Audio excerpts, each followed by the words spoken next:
Hello and welcome to the Temple Mount podcast. I am Shogun. Joining me today for the first time is our new friend Giovanni Dark for an open discussion video podcast. We're going to begin with an interview back and forth with Giovanni. We just met him, but I've got enough time to pick up on some of his interests. He's a knowledgeable guy with some interesting takes on a lot of interesting things. So we'll ask him a few questions and then we'll turn it over to an open discussion. We'll all just kick the can of wherever the conversation has gone.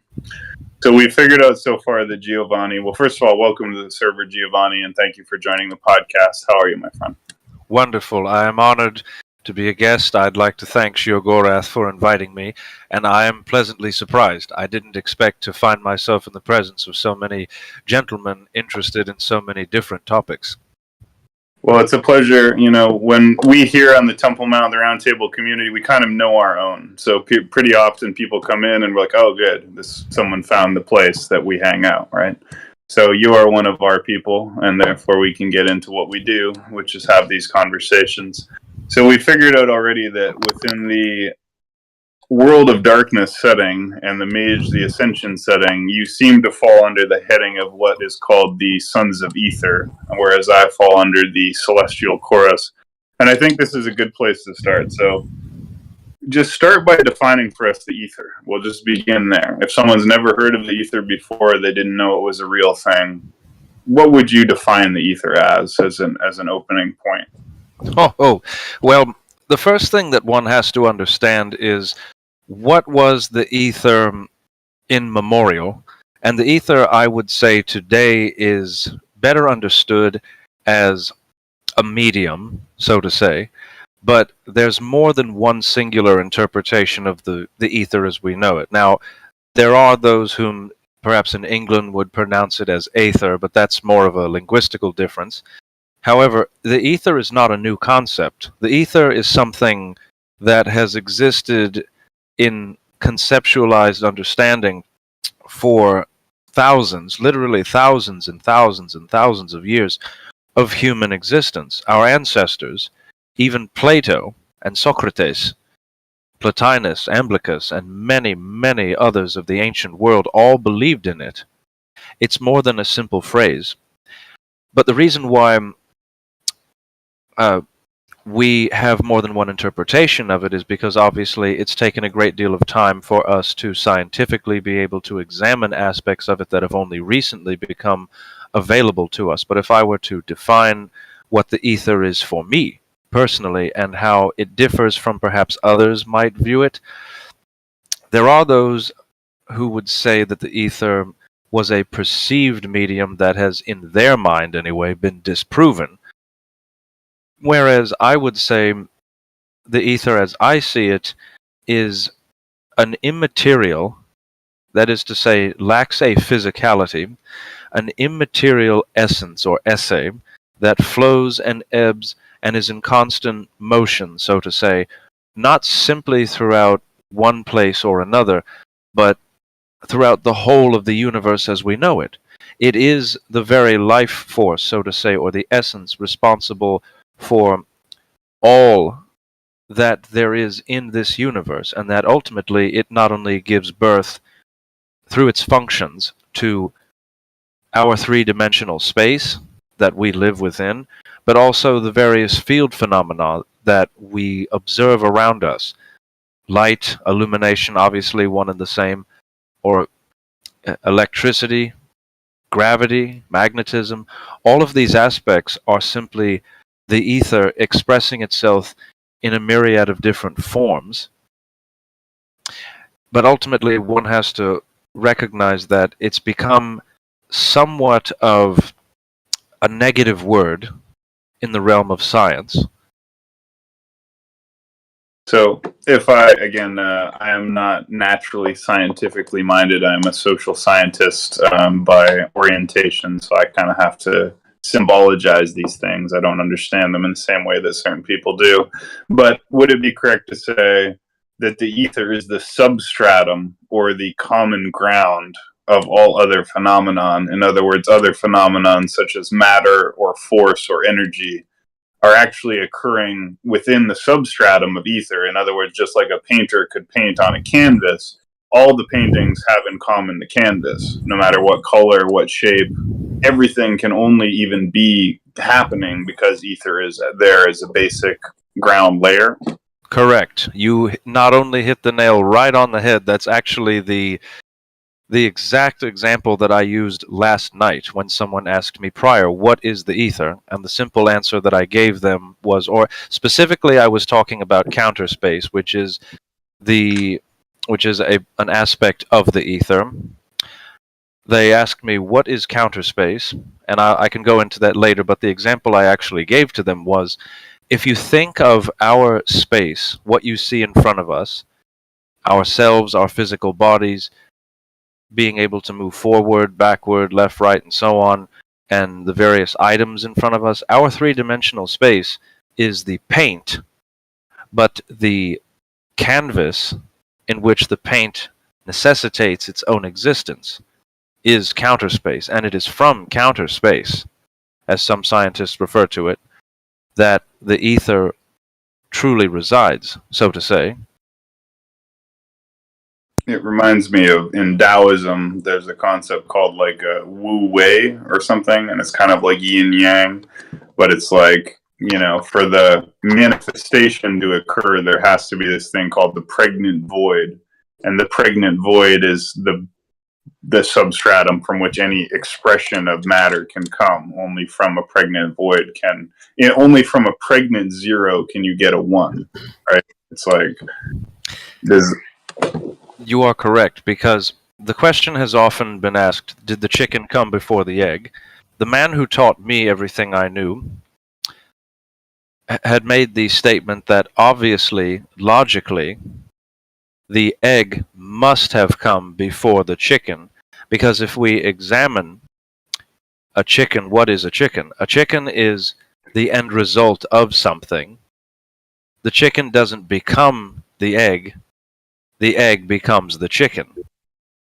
It must possess a genesis. And I felt that that was a very poignant point. But everything I've learned has come from one man whom I've had the pleasure of meeting a single time. His name is Ken Wheeler. He actually uses the moniker Theoria Apophasis, which is a Greek term.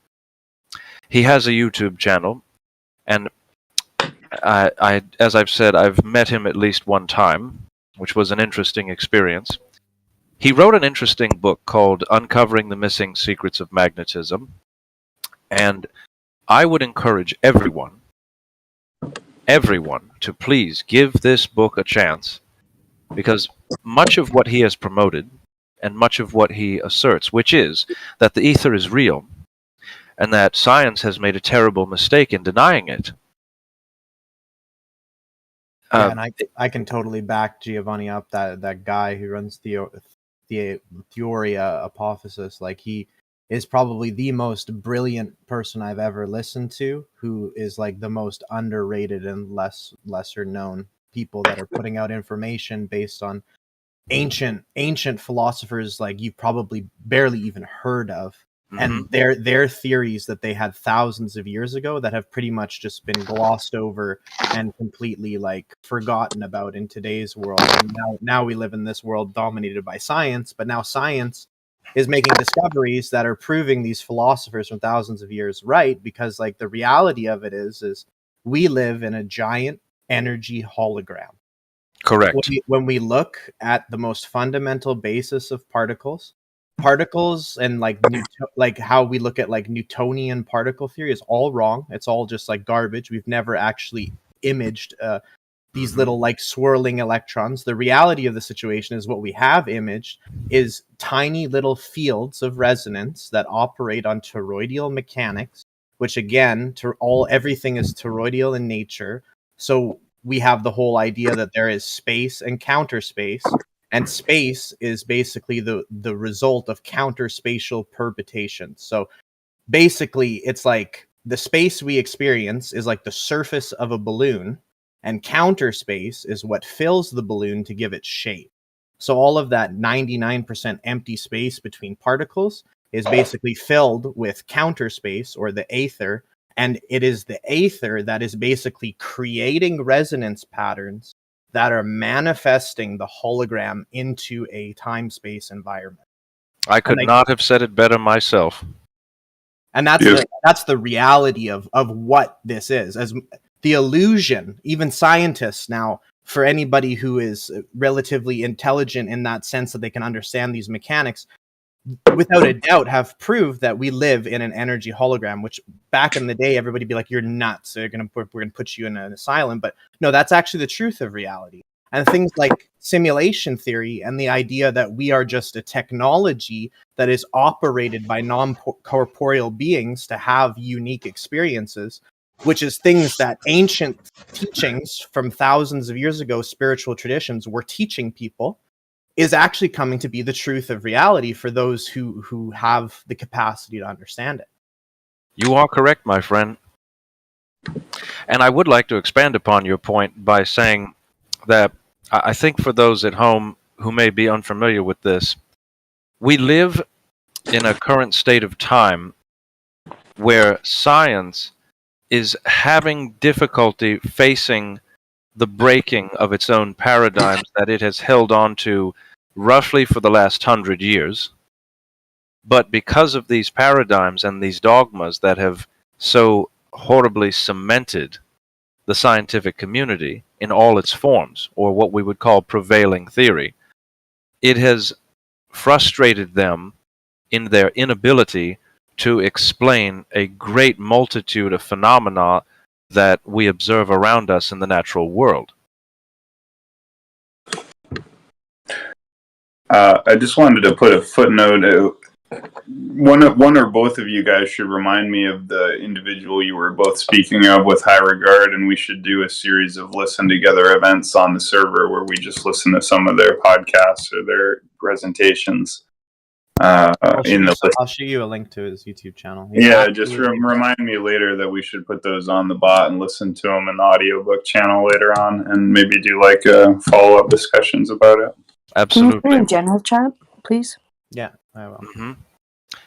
Now, I will state for the record that although I agree 1,000% with what he says regarding science and regarding the ether and all matters in accordance with that, I disagree with about half of what he says regarding politics, and I certainly don't agree with some of his personal philosophies on human beings as far as human behavior is concerned.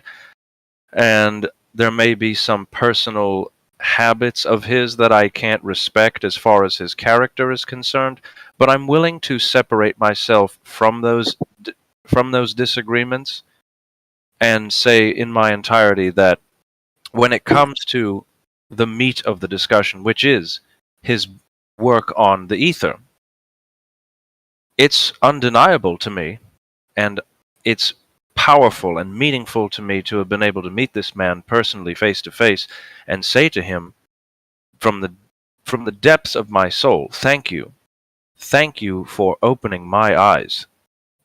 I have actually replicated a series of the experiments that he has recommended and tells and encourages others, try this at home, you will see. And he's correct. I've tested many of his experiments and they all check out. That's fascinating. Let's do a whole podcast only on that man, your interaction with him, and what you did to follow up on his claims and why you came to agree with them. I think that should be an entire episode. That would be really interesting. Certainly. I also pretty much agree with Giovanni. I don't think that he should be talking about the politics, but it's like, he has a wide variety of what his videos are about, but the ones where he just like gets deep down into like esoteric knowledge, mathematics, the dielectric field, reality, ancient philosophy, those is 100% like one of the most qualified people that I think could speak on those topics. But when it comes to politics, he's very cynical and jaded. Yes, and he tends to ride the fence when it comes to a certain attitude of saying, I don't want to talk about politics, or I don't talk about politics, but here's an entire video of me expressing my political view. Yeah. Well, I can't respect that. But that's okay. For all of his discrepancies, I can forgive them in lieu of how brilliant he is when it comes to metaphysics. Yeah, absolutely. And like I thank him a lot for just like bringing, like lifting that veil of reality, and the understanding that how reality is manifested is not what we've been taught in school. What we've been taught in school is a lie, is a complete propaganda to make us have a improper understanding of what reality is, so that we are more easily controlled. And in my belief is that the reason why all of these like inner workings of like toroidal dynamics, magnetic and dielectric phenomenon is all like really kept hush hush, and we're taught the wrong information, is because if we actually knew the right information, it would result in maybe like more powerful technologies being designed by people who are less easily controllable, and then having massive changes that could bring down, big economic pillars we have, like energy, for example. But there are still people who are trying their best to use the people who have that veil lifted, who are looking at all of this like old science and like things to do with like radiant energy. Like those people, I believe, will be the most influential in changing the world, as long as they can remain alive. Certainly, without a doubt.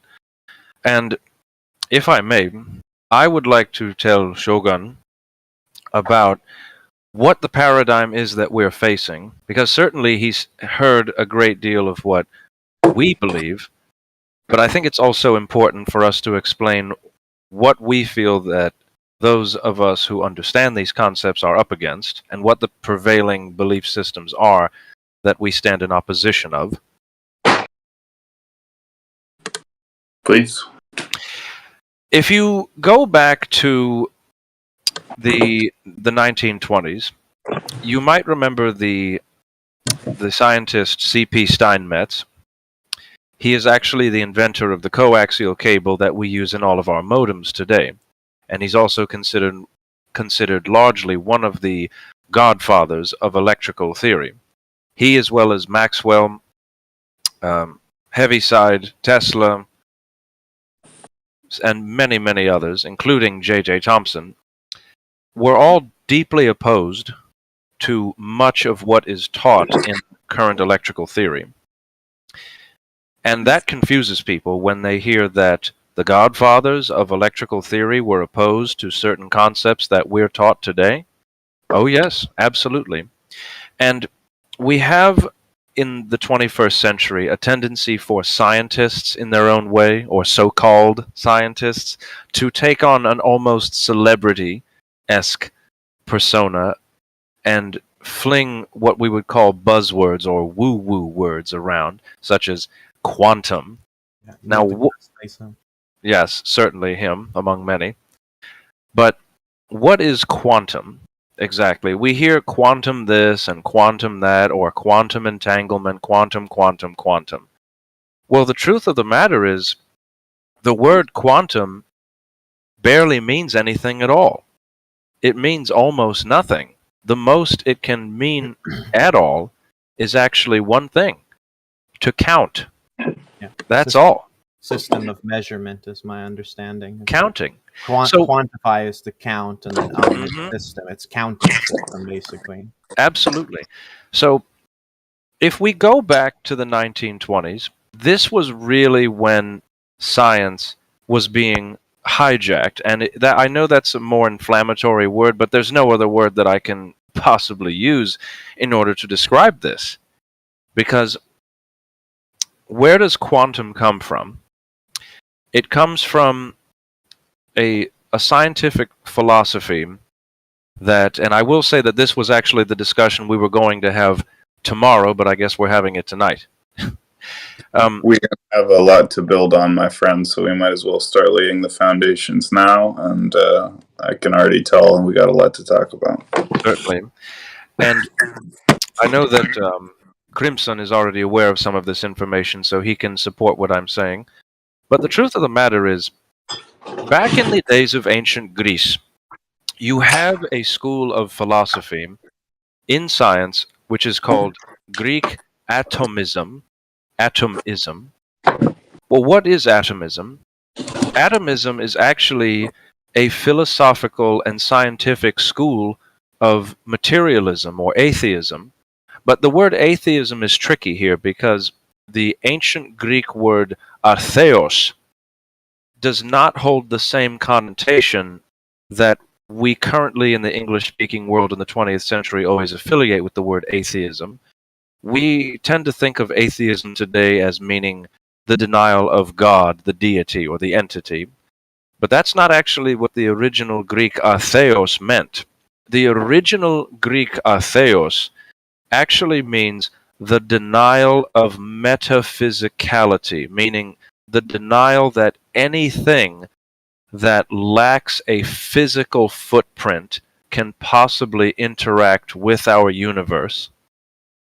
So that is to say that by the definition of the atomists, all things must be some form of matter, even if it is a not recognized or not foreseeable form of matter. So this leads to what we would more or less think of as a dogma. They interpret all things as a particle, all things as particles. What Wheeler asserts, and what I find to be absolutely undeniable, is that there are, in truth, only two particles in the entire universe, and those are the particles at the nucleus, the core of every atom. Apart from that, there are truly no other particles in the universe. So why do the atomists believe that virtually everything must be a particle? They believe all sorts of ideas that in electrons, photons, muons, nuons, gluons, in spite of the fact that, and this is not my opinion, this is a fact, none of these other perceived particles outside of the nucleus of the atom have ever actually been substantiated or have been the input or output of any experiment in the history of man. Not even a single time. If I can, I'd like to comment on if I could. I mean, so the reason why is because what we're up against, like you said, is reductionism, right? It's materialistic, scientistic reductionism. And so all of our explanatory paradigms, from my point of view, I'm sure you could postulate other ones, are either top down or bottom up. And so the nature of the materialistic, scientistic, reductionistic worldview, which in the Mage of the Ascension is called the technocracy. So the technocracy is the anti-magic school of magic whose purpose is to box everyone's minds away and box every explanation away and disenchant the world. And they do this through reductionism. So the idea is that everything is just an emergent phenomenon of something less complex and less important. That matters because that means if it appears complex and important, it's not really, because it's just a conglomeration of unimportant, random, and meaningless things. So even the most Baroque masterpiece, even the paintings of Da Vinci or the piano of Mozart, is ultimately meaningless, because if you reduce it down and reduce it down, it's just particles, it's just atoms. So even a sonata or a song or a poetry, it means nothing, because if you reduce it down, it's just an emergent phenomenon of sand pushing together. So the reason that the particulation or particularization of reality is so a dogmatic point of faith to these people is because it is required to reduce the miracle or the sacredness of life. And as someone who's, my main tradition is the celestial chorus, that everything is sacred, everything is a miracle, everything is an act of God and of a creative essence. But the materialistic perspective is trying to disenchant and desacralize or profane everything that exists. It's ultimately like to remove our perception of the divinity that underlies reality. They want everybody to believe that this is the end-all, be-all of existence, and that they should do what is within their best interest to maintain their physical reality. When the reality of the situation is that there is like this counter-spatial existence where information is basically like pumped through a small singularity into the reality we live in, Like that singularity is what we call a nucleus. And then whatever information comes out of that nucleus emits a vibratory resonant field. And then that field, like a magnet connecting to another magnet, connects with trillions of other little tiny fields, and in result produces a holographic image that we call the physical reality. And I had a very trippy thing that happened to me on my camping trip with my friend. He wears these like special prescription glasses that have like these like really they were like $2,000 glasses, and they like have like these like really fancy like high-tech lenses. And when I put them on, I was like, it was crazy how it changed what reality looked like. The reality looked more like a hologram. It looked like everything was made out of projected textures. And then I took the glasses off and like looked at how I see reality, put it on, and it changed it so much. It made me wonder, like, which one of these two realities is actually the real reality? Is this filter distorting my perception, or is it enhancing my perception? Is this lens a better lens than my eye? And I really had to like think. I sat there and meditated for a while to think about like what, is the reality that I'm looking at even the true reality, if just something as simple as an expensive pair of glasses with like a near perfected lens can change exactly what reality looks like into a more of a projected texture reality. And another revelation that I had recently when it concerns this as well is when we look at things and we see color, right? The reality of the situation is, if we see something as red, it's because it is every single other color but red. And because it is not red, it reflects red light, and that is why we see it as red.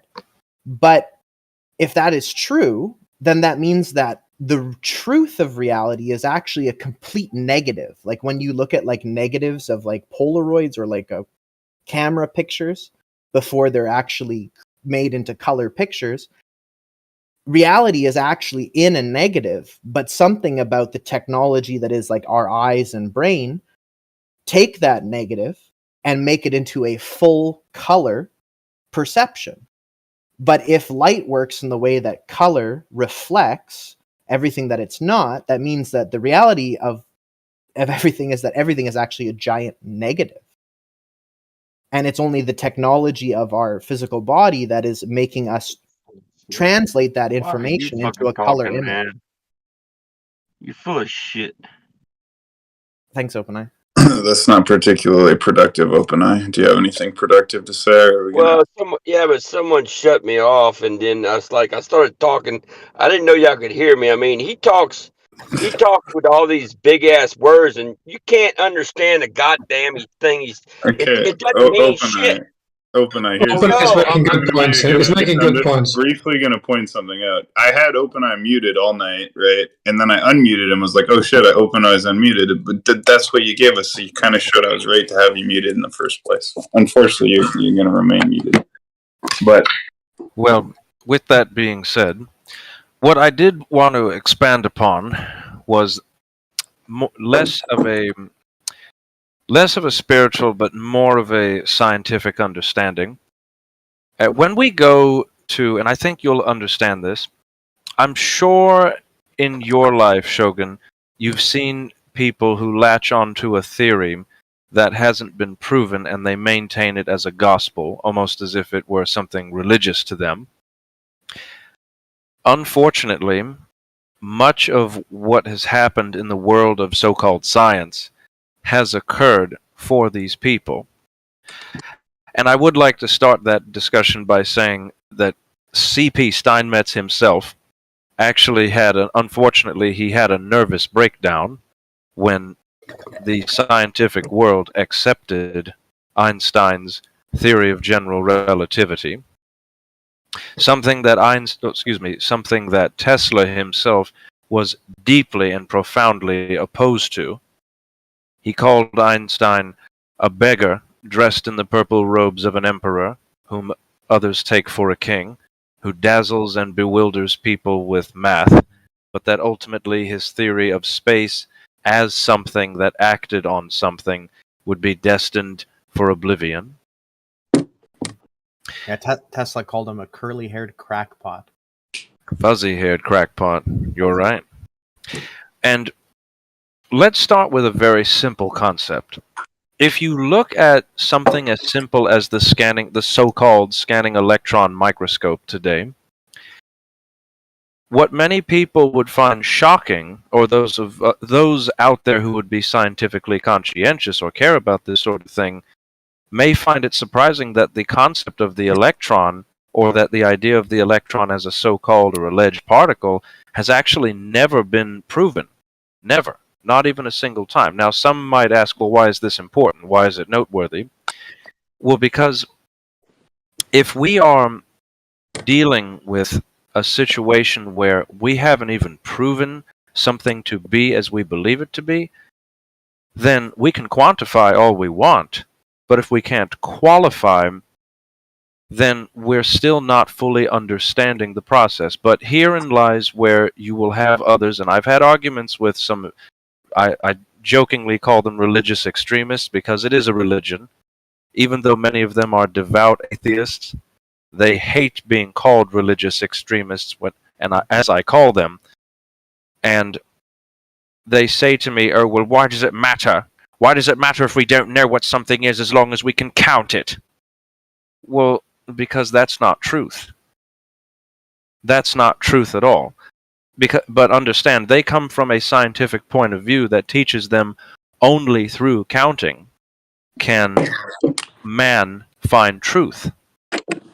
And that's simply not true. So that's why I say, tongue-in-cheek, that they are religious extremists.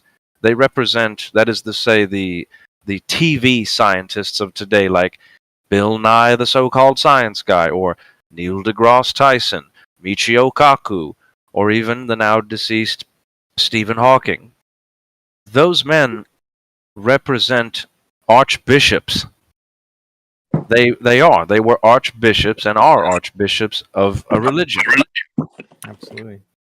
With that being said, J.J. Thomson, the scientist credited with the discovery of the so-called electron himself, and those who know Wheeler's work will know that he promotes this very strongly.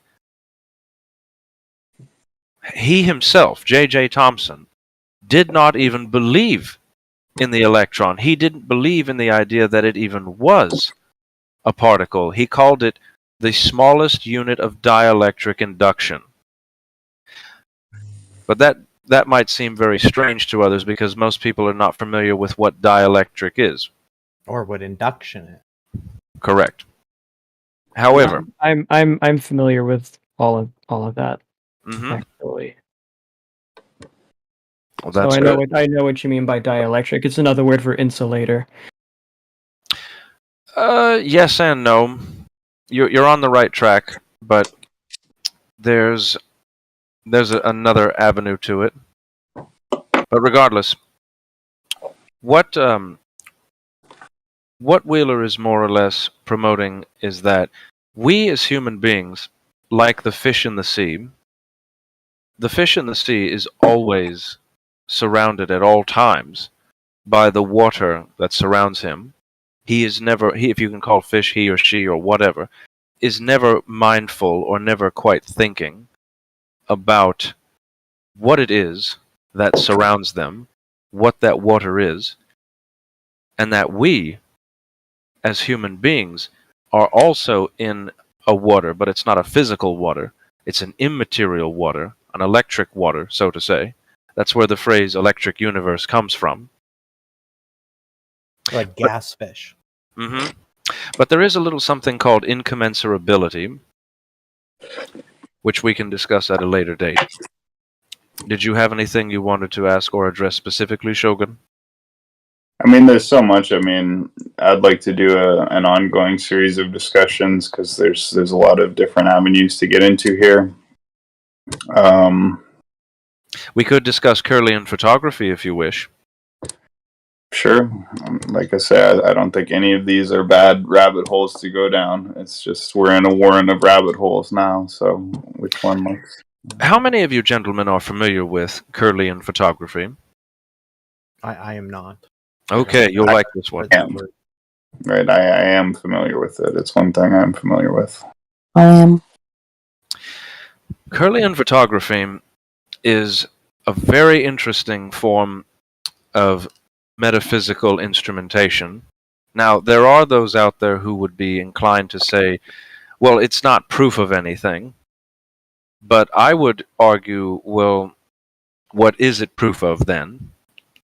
Because it's proving something. Oh, it starts with the Kirlian couple in the Soviet Union in the 30s.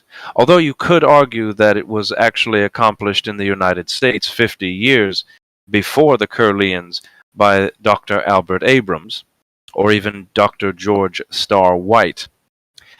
The first one to actually receive the credit were the Kirlians in Russia. Regardless, Kirlian photography, simply put, is a high-voltage, low-amperage form of photography that results in what we would think of as dark field imaging. Now, for those unacquainted with dark field imaging is where you have a black background or a black canvas that is meant to bring forth or illuminate something as a subject in the form of light. Now, there's no singular methodology to Kirlian photography. The type of equipment used in Kirlian photography differentiates and varies wildly. Some use dielectric insulator plates, some use krypton bulbs as stagers, others might use something else entirely. But in any case, the results that Kirlian photography have actually shown are nothing short of mesmerizing. So much so that I would argue that even the most skeptical of people can't deny that there's something unseen being revealed. And a good example is back in the 70s, they actually had many, many pieces of serious government-funded research done into Kirlian photography that was performed at major universities, I believe even at Cambridge and Berkeley, where they took strangers, couples, relatives, neighbors, people from all walks of life, young, old, and of all races and backgrounds, and they would perform simple experiments such as having people place their fingers, individual fingerprints, either right next to each other or close to one another in some form or fashion on a dielectric plate, while a heavy current, a high voltage, low amperage current, is pumped into the plate, which itself also contains photography or developing paper. And what they captured on camera while performing different emotional experiments with human beings was nothing short of mesmerizing. A good example was, as an individual, one man, when they asked him to feel feelings of love, the image, or I should say the colors that danced and emanated from his finger on the paper was a rainbow. However, that same individual, when feeling anger and outrage, actually became a blood-red fiery image with white lightning jettisoning out. Then they took couples, I believe whether they be strangers or even an ordinary couple, and placed their fingers side by side on the paper and asked them to imagine having a sexual encounter with one another.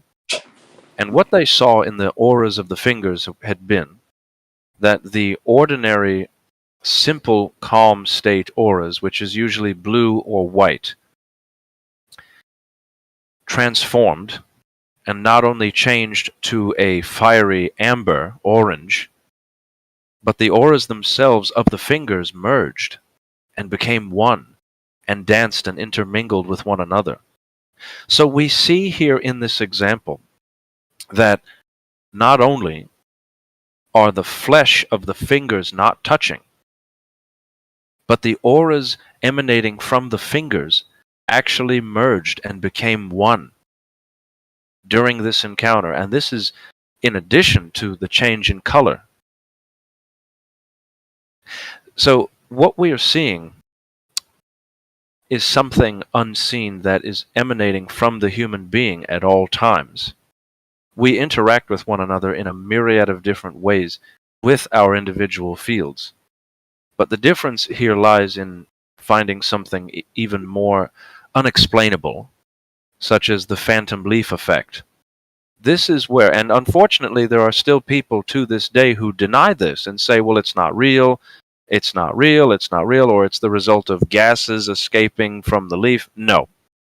This has been proven many times by several different government researched projects into Kirlian photography, where they will take a leaf and cut a part of the leaf off and take that same dielectric photo of the leaf, and yet the image on the photograph shows that other part of the leaf that has been removed as a ghost after image. And the first thing that usually comes to mind is what we would think of as phantom limb effect in human beings, when people have suffered from accidents, illnesses, or even a simple case of amputation, when others say that they can still feel the limb. This isn't simply a trick of the mind. This is a result of that same force, or essence, so to say, that gives rise to what we see in Kirlian photography as the phantom leaf effect.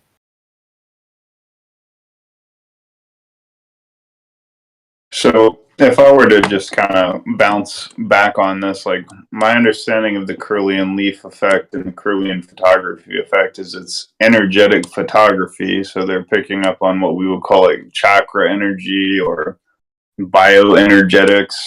Like your chakras are producing energy. It's coming out your fingers. It's coming out your meridians. It's making like an aura around you. And that can actually be detected. And even if you cut away the flesh, the energetic body still retains a memory of the energetic hand. So if you cut my hand off, I could still show you my hand. You could still take a picture of it in Kirlian photography. You'd still see my hand because my mind field and my neurological electricity still remembers where that hand is. You are correct. You can still feel it. They call it phantom limb syndrome, right? You get your arm blown off, you'll still feel your arm because it's, to you, it's still real and you can still feel it. But the crazy thing is that you can take a picture of your arm. Not only do you still feel that it's there, you can take a picture of it and it's still there. Mm-hmm. And if you go back to the radionics technicians, now radionics in and of itself carries a bit of a strange topic to it, but I'm a believer in unification. I believe that ultimately we can we can simplex, as Wheeler says, simplex. We can reduce everything down to a single, unified, functioning, simply put, systemic interconnection of all things, because I believe that monism is superior to dualism. But that's a discussion for another time. I actually wanted to take this in the direction of looking at what we would think of as a slightly connected field to the Kirlian effect, which is the world of radionics.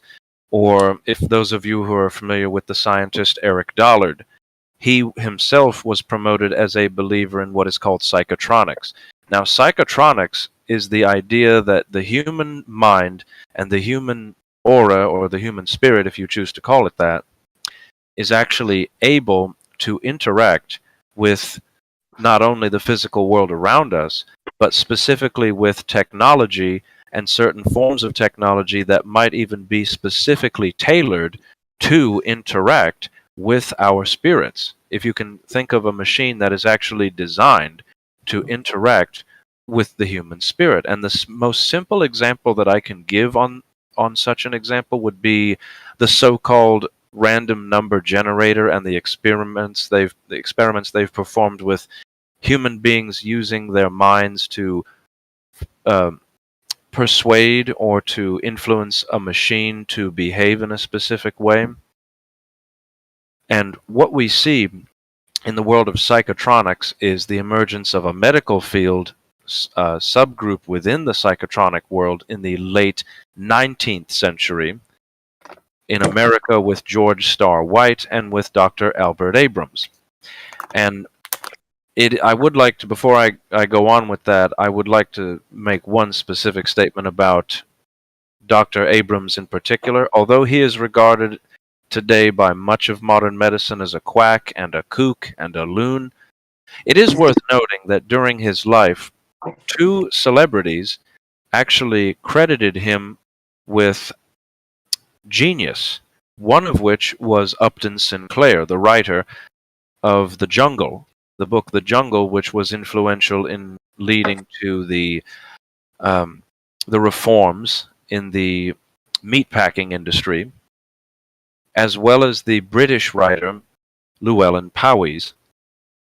Llewellyn Powys specifically was suffering from tuberculosis, and he ferociously and quite sternly stood by Dr. Abrams and insisted that not only was he a genius, but that he was actually responsible for allowing Powys to live for far more decades than ordinary medical science would have ever allowed him to survive. Mind you, this was before a lot of modern drugs, but Powys adamantly insisted that it was thanks to Dr. Abrams that he was able to survive for as many years as he did. With that being said, Dr. Abrams actually knew a British doctor in London whose name escapes me at the moment. I'll have to look up his name, but he actually wrote an interesting book I'll be happy to share with you, and it was called The Human Atmosphere. The Human Atmosphere is actually supposed to be a book that was written by him as an observation of the human aura based on glasses that he claimed to have crafted that allowed him to see the aura simply by wearing these glasses. And again, this book is called The Human Atmosphere. I can give you a copy if you wish.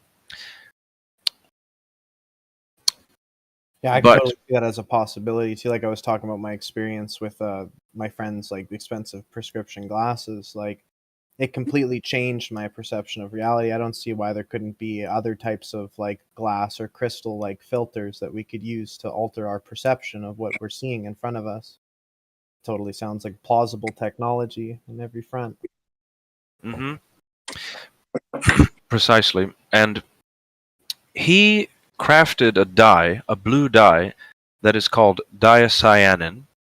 Now, for reasons I don't fully understand, this diacyanin is exceptionally controlled and is considered not quite illegal per se, but is so utterly controlled that even laboratories that are allowed to experiment with methamphetamine, heroin, and cocaine are not allowed to have diacyanin. With that being said, he wrote the book The Human Atmosphere, and I should find his name in just a moment. Is diacyanin an optical agent? I don't know, but I can give you its formula as well as his book. And the doctor's name is Dr. Walter Kilner. Dr. Walter Kilner, the British scientist, had made many of these observations through his what he called spirit goggles, and wrote these observations down in The Human Atmosphere, where he claimed to have been able to study the human aura in live time. And he was a friend of Dr. Albert Abrams. And these gentlemen all play a role that's intrinsic in being able to unify so many different fields of what is today considered separate fields of science, but I argue, and those of my field of study also argue, they are not separate fields at all. They are all one and the same. All of these things are intrinsically connected. And I would like to say, for all intensive purposes, in spite of the fact that many today, especially skeptics, would be inclined to call Dr. Royal Raymond Rife a practitioner of radionics, I disagree entirely. He is not a radionics scientist at all. There's nothing radionic about his work. Is his work genuine? Absolutely. Did it save many lives? Absolutely. Do I own one of his machines personally? Absolutely. But it's not radionic. And understanding that it's not radionic is very important. So calling something the wrong word is a strong part of the discussion. We can't be lumping the wrong thing into the wrong category here. But are you familiar with Dr. Rife? Is that the Oregon operator? The Oregon? No, that's You're William. thinking of Wilhelm Reich. Yeah, Wilhelm Reich. Yeah. Are you familiar with Dr. Reif? And I can't remember right now what it pertains to. I have a feeling I might if you told me, but I can't recall right now. Mm. He was a brilliant scientist, and this is a subject that I would actually, I've told many people about. In fact, I actually told a gentleman about it today, and I offered to help him. I can't use inflammatory words that would put me in jail, but I can say I offered to show him the device. Dr. Reif, Dr. Royal Raymond Reif, was a doctor who lived in the 1930s, and he was actually a genius. He was a genius in many, many regards. He invented a microscope that is actually far superior, in certain respects, far superior to the so-called scanning electron microscope. And the way his microscope functioned was it used what we would think of as monochromatic light. For those of you who remember what that is, that's the act of taking light and separating it through a prism and breaking it apart into different bands of light, breaking white light into green, red, yellow, blue, so on and so forth. And he invented, and this, I think you'll appreciate this, he invented a separate device that he himself called a beam ray, although in his death, the devices that have succeeded him have taken his name and are now simply today called Rife machines. They're named after him. And the way that his machine functioned was very simple, but it's genius in its own way. As you understand, and as many, many others understand, the coordinative resonance that vibrates or oscillates, so to say, all matter in the universe at all times is very specific, and there is no exception. There is no exception to anything or anyone on Earth to this rule. And what Rife discovered was by channeling specific frequencies through a cable into a noble gas bulb. Some of them are made in Canada and are called Fanatron bulbs. It doesn't matter what type of noble gas it is, as long as it's a noble gas. Helium will work just as well as neon, argon, krypton, or xenon. My machine uses xenon. And what happens is, as the current terminates in the gas, and the gas itself obviously begins to fluoresce and illuminate, it acts as an antenna, so to say, and out of the bulb emanates a field. And that field resonates and vibrates, so to say, and what Rife discovered was he could tune this machine to specifically single out specific species of microbial life and destroy them by oscillating their crystalline protein structure and shattering them in the same manner in which a stereo or an opera singer can be tuning the frequency of the stereo or their voice to shatter a wine glass. And this is a brilliant form of medicine because it enabled him to treat diseases at a distance. So now I remember where I heard this from. William Burroughs, the beat poet, wrote about the Rife machine in the book Naked Lunch. But that was exactly what it was. It was using frequencies to like break down cancers and other things like that. Mm-hmm. Using a frequency, yeah.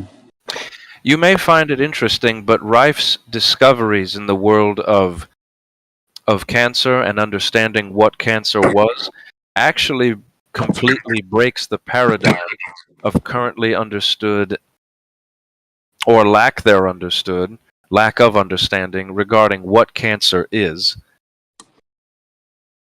because his microscope allowed him or enabled him to view cancer in a way that no scientist and no doctor has ever truly been able to do. And that's why he and his partner, Dr. Arthur Kendall, were able to do with cancer what no doctor has ever been able to do before or since. And there's a brilliant documentary that I would actually point to and recommend to you. It's called The Rise and Fall of a Scientific Genius. I would argue that it is the finest and most detailed and most sincere and well articulated story of Dr. Royal Raymond Rife and his friend Dr. Arthur Isaac Kendall. And what makes Kendall special is that Kendall was able to accomplish the enormous feat of growing cancer outside of the human body. And that's considered impossible. But he did it. And the formula has survived. So, sorry, didn't want to cut you off. Were you going to say something? Yes, I was going to say it's worth noting that the big claim to fame for Rife's career before the AMA and other forces began to target him was that in 1934, after extensive laboratory research between himself and Kendall, there was a study conducted in Southern California under the auspices of the Milbank Johnson Foundation, where in the course of 4 months, 16 terminally ill cancer patients all took part in this study, which was overseen by over a dozen doctors. And by the end of the study, all 16 patients were declared absolutely 100% cured.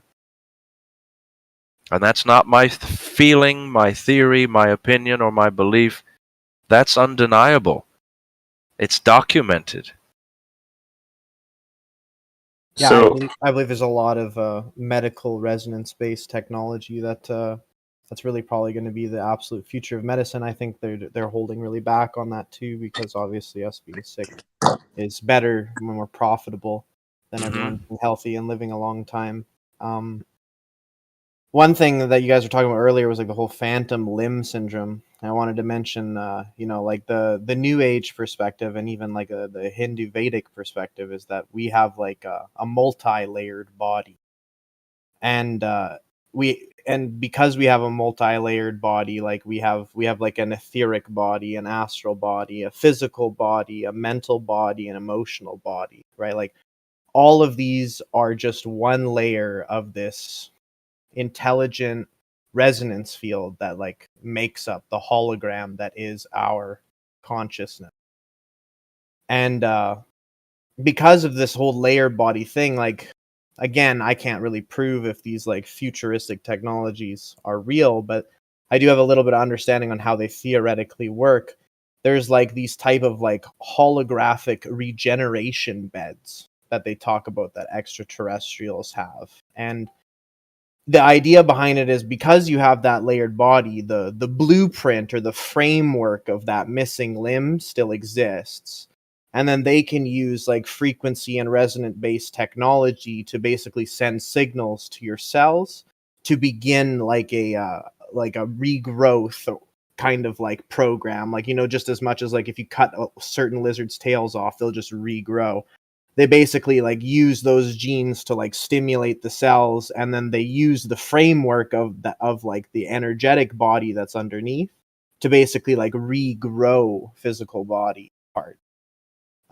So I think like that's another like resonance based technology. Like just as much as this can be used to pinpoint and eradicate things, right? We can use that to basically stimulate cells to do things by resonance injection.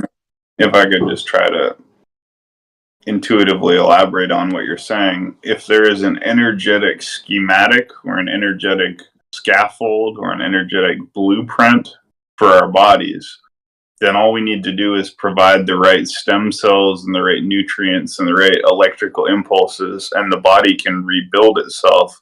So even if you had lost your leg in war, if you were able to provide the right nutrients and stimulation and chemicals and electricity to the remaining tissues, they could repopulate the Kirlian schematic, right? What the Kirlian photography is taking a picture of is the still existing blueprint of the limb that's been blown off. All you need to do is provide the stem cells, the electricity, the nutrients, so that it can re-scaffold, but the energetic substructure is still there. The arm is not actually gone. It's just lost its substance. Right? You are correct. Absolutely. Mm-hmm. Actually, I have a picture. I'm going to link in general when I find it. But like Precisely. If you'd like a copy of The Human Atmosphere, I would be happy to provide one. So, my friends, this has been a wonderful conversation. I unfortunately have to work tomorrow morning in not so many hours from now. So I must tap out. You guys are more than welcome to continue on, but I also think that we've only scratched the surface of so many things. So Giovanni, me and Crimson do an ongoing show. I think it would be great if you would come on and speak with us again a few times in the future. Absolutely. I must apologize. I felt as if I was all over the place tonight. It's always how it goes. No, that's nothing to apologize for. It was great. That's the thing, because we just met. We have a lot to talk about. You bounce the ball back and forth, and then when we meet again, it'll be more and more structured as we go forward. So there is no need for it to be structured in this conversation, right? It's a brainstorming session, but now we already see points of common interest to pursue. And I would say between 3 to 10 further episodes would be required to, I use the term meat on the bone. There's a lot of meat on these bones. And I think Crimson and yourself seem to have a good mutual understanding of certain things. And so that works out well. So I just want to thank you for coming on, Crimson, as always, everybody, for listening, attending, participating, and keep an eye on the announcements channel for upcoming special events. And I don't want to cut you guys off. You can by all means continue, but I'm comfortable ending this here. Yeah, I think we've covered a lot, and it was a great initial episode. So join us on the Temple Mount Discord server, and once you join the Temple Mount Discord server, make sure you like, follow, subscribe, and share. We're on SoundCloud, BitChute, Odyssey, YouTube, multiple channels on each. Check them out. Hundreds of great episodes, and we will meet again tomorrow at 9 p.m. for another episode in this series, and so on and so forth. So God bless. Thank you very much. This was great, and let's jump now to the Templar Tavern for the remainder of the evening. We can continue to talk and discuss, but this concludes the recording, and thank you, Gaius Petronius, for recording. I appreciate it. Thanks. God bless.